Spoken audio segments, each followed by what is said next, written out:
नमस्कार मेरे अध्यापक दोस्तों, आपका स्वागत है मेरे चैनल पर। आज की इस वीडियो में मैं आपको बताने जा रहा हूं कि निपुण लक्ष्य प्राप्ति हेतु जो विद्यालय कार्य योजना बनानी है सत्र 2022-23, वो कार्य योजना हम किस तरह से बनाएंगे। निपुण लक्ष्य की प्राप्ति के लिए अब ये कार्य योजना बनाकर आप सबको सबमिट करनी है, हर विद्यालय को के प्रभारी को। तो वो कार्य योजना का फॉर्मेट क्या होगा, हम किस तरह से बनाएंगे ताकि हम अपने विद्यालय को निपुण बना सकें और हम निपुण लक्ष्य की प्राप्ति हम कर सकें। तो उसके बारे में मैं आपको बताने जा रहा हूं, लेकिन उससे पहले कहूंगा अगर सब्सक्राइब नहीं किया हुआ है चैनल तो आप मेरे चैनल को सब्सक्राइब जरूर कर लें दोस्तों। देखिए, इसमें हम देखते हैं सबसे पहले तो हमने ये है कि निपुण लक्ष्य प्राप्ति हेतु विद्यालय कार्य योजना सत्र 2022-23 ऊपर है। उसके नीचे यहाँ पे निपुण की फुल फॉर्म जो है national initiative for proficiency in reading with understanding and numeracy, आधारभूत साक्षरता और गणना में कुशलता के लिए राष्ट्रीय पहल। ये निपुण की फुल फॉर्म हमने लिख दी है। उसके बाद निपुण लक्ष्य के बारे में थोड़ा सा बताया है। ये जो है यहाँ पे निपुण लक्ष्य को शैक्षिक सत्र 2025-26 तक प्राप्त करने की समय सीमा कक्षा 1 से 3 तक के लिए उत्तर प्रदेश सरकार द्वारा निर्धारित की गई है। इसमें भाषा एवं गणित से संबंधित लक्ष्य निर्धारित किए गए हैं, जिसमें बच्चों में आधारभूत साक्षरता एवं संख्या ज्ञान के विकास पर बल दिया गया है निपुण लक्ष्य के अंदर। तो ये हमने एक उसका इंट्रोडक्शन दे दिया है निपुण का। उसके बाद यहाँ पर आपका देखेंगे ये जो सामने लिखा है ये आपका विद्यालय का नाम आएगा। यहाँ के ऊपर आपका यहाँ पर आप ये देखिए विद्यालय का नाम, यहाँ पर अपने विद्यालय का नाम लिख देंगे आप। फिर उसके बाद शिक्षक विवरण जो है वो लिखेंगे। निपुण लक्ष्य आवंटित जो कक्षा 1 किसको दिए आपने तो उनका नाम यहाँ पे आ जाएगा अध्यापक का। कक्षा 2 निपुण लक्ष्य आवंटित कक्षा 2 यहाँ पे उसका नाम आ जाएगा। निपुण लक्ष्य आवंटित कक्षा 3 यहाँ पर उस अध्यापक का नाम आ जाएगा। अब उसके बाद जो प्रभारी प्रधान अध्यापक है यहाँ पर उनका नाम आ जाएगा, ये प्रभारी प्रधान अध्यापक का नाम यहाँ आ जाएगा। अब निपुण लक्ष्य प्राप्ति हेतु विद्यालय कार्य योजना के मुख्य बिंदु क्या क्या होंगे, हमारे जो हम कार्य योजना बनाने जा रहे हैं उसके मुख्य बिंदु क्या क्या होंगे। तो उसमें पहला जो मुख्य बिंदु है वो है आकलन। फर्स्ट देखिए, ये फर्स्ट है वो आकलन है। अब इसको मैं बता देता हूँ क्या है। छात्रों का आकलन शिक्षण कार्य की प्रथम सीढ़ी है। बिना आकलन के छात्र की कार्य क्षमता का पता नहीं लग सकता, इसलिए प्रत्येक छात्र छात्रा का उसकी क्षमता के अनुसार ईमानदारी से आकलन किया जाएगा। आकलन से जब विद्यार्थी का सही स्तर पता लग जाए तब विद्यार्थी के स्तर के हिसाब से शिक्षण कार्य प्रारंभ करेंगे। प्रत्येक हफ्ते छात्रों का आकलन करके उनके सीखने की क्षमता को परखेंगे और बच्चों के स्तर की समीक्षा करेंगे। तो ये पहला है कि हम आकलन करेंगे अपने बच्चों का। अब उसके बाद हम आगे आ जाते हैं अगले पेज पे।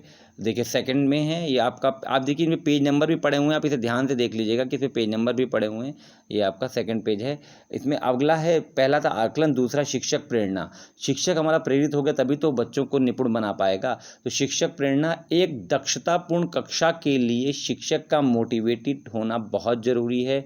शिक्षक जब तक पूरे मनोभाव से अपने विद्यार्थियों के शिक्षण पर ध्यान नहीं देगा लक्ष्य हासिल नहीं हो सकेगा।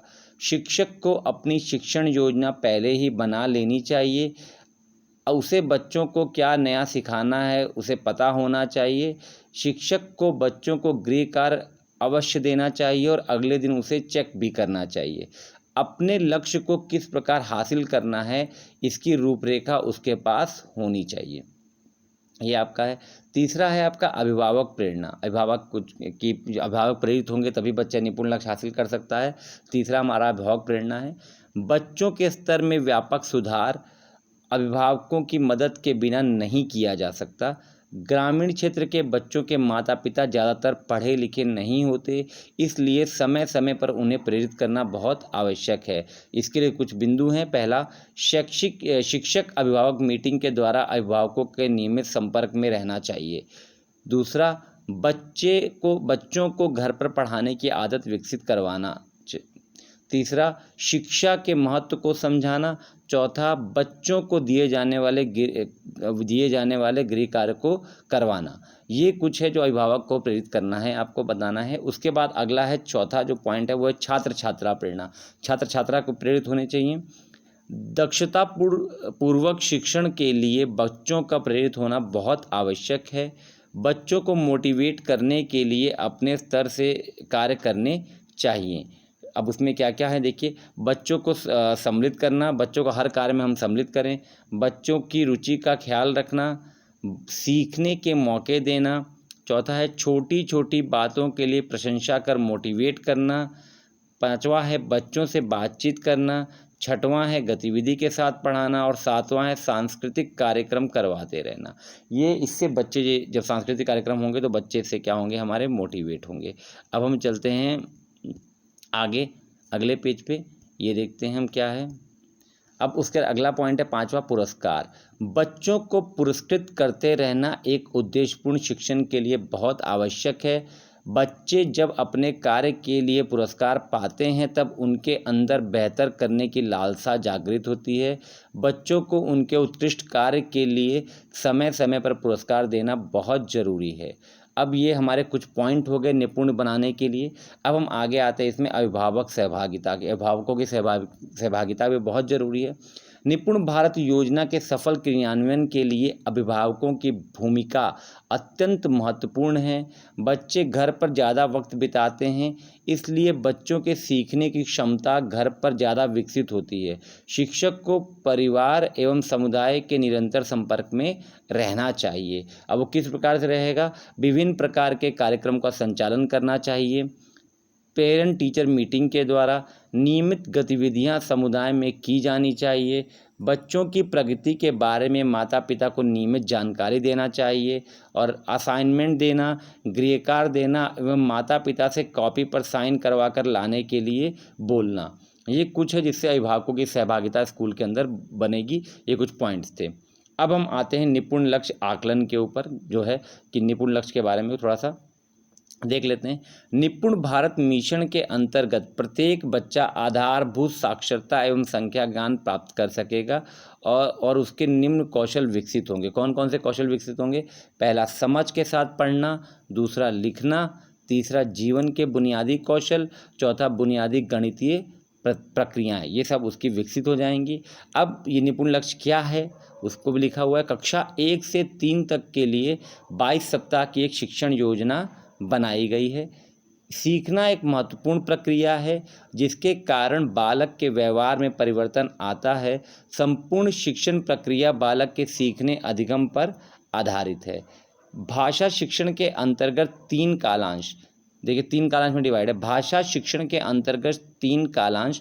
प्रथम 5 दिन क्रमशः मौखिक भाषा का विकास जो है वो 40 मिनट, डिकोडिंग 60 मिनट, पठन लेखन 20 मिनट का निर्धारित किए गए हैं। 6वें दिन आकलन एवं रेमेडियल शिक्षण होगा जो कि 80 मिनट का है। यहाँ पे देखेंगे 6वें दिन आकलन एवं रेमेडियल शिक्षण 80 मिनट का निर्धारित किए गए हैं। ये था आपका ये निपुण लक्ष्य का जो आकलन हमने किस तरह से करना है। अब आते हैं लास्ट पेज पे इसके, हम देखते हैं वो। अब गणित शिक्षण प्रक्रिया के लिए 3 कालांशों का क्रम। शिक्षण योजना यानी शिक्षण संदर्शिका 40 मिनट, अभ्यास पत्रक कार्यपुस्तिका 40 मिनट, अभ्यास गतिविधि वो भी 40 मिनट।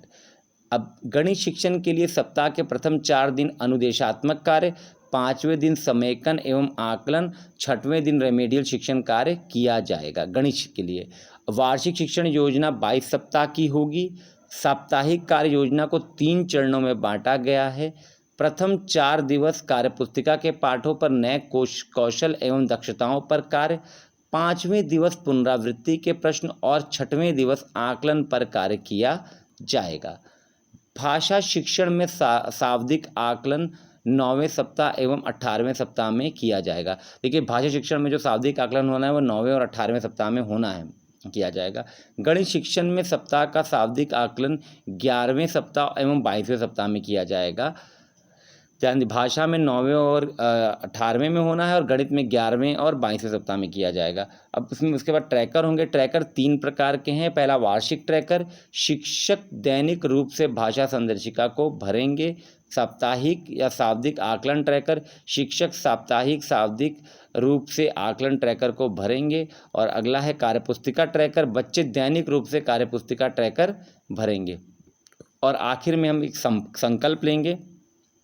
आज दिनांक, जो दिनांक होगी यहाँ आ जाएगी, अभिभावक शिक्षक बैठक में लिए गए निर्णय के अनुसार हम सभी ये संकल्प लेते हैं कि अपने कर्तव्यों का निष्ठापूर्वक ईमानदारी से के साथ निर्वहन करते हुए प्राथमिक विद्यालय, यहाँ पे पूरा विद्यालय का नाम आ जाएगा आपका, कि सभी उपस्थित होने वाले बच्चों को निपुण लक्ष्य की प्राप्ति के हेतु कार्य करेंगे। साथ ही ये संकल्प लेते हैं कि 31 मार्च 2023 तक अपने विद्यालय को निपुण विद्यालय बनाएंगे। ये आपका हो गया निपुण लक्ष्य की प्राप्ति हेतु विद्यालय की जो कार्य योजना है। यहाँ नीचे आप अपने विद्यालय के जितने भी अभिभावक हैं उन सबके सिग्नेचर हो जाएंगे। प्रधानाध्यापक या प्रभारी प्रधानाध्यापक जो होगा वो सिग्नेचर करके यहाँ पर मोहर लगा देंगे अपनी। तो ये था आपकी निपुण लक्ष्य की विद्यालय कार्य योजना कि अपने आप विद्यालय को आप निपुण किस तरह से बना पाएंगे। तो उसकी कार्य योजना बनाकर आपको अपने बीआरसी पर सबमिट करनी है, सारे विद्यालयों को करनी होगी।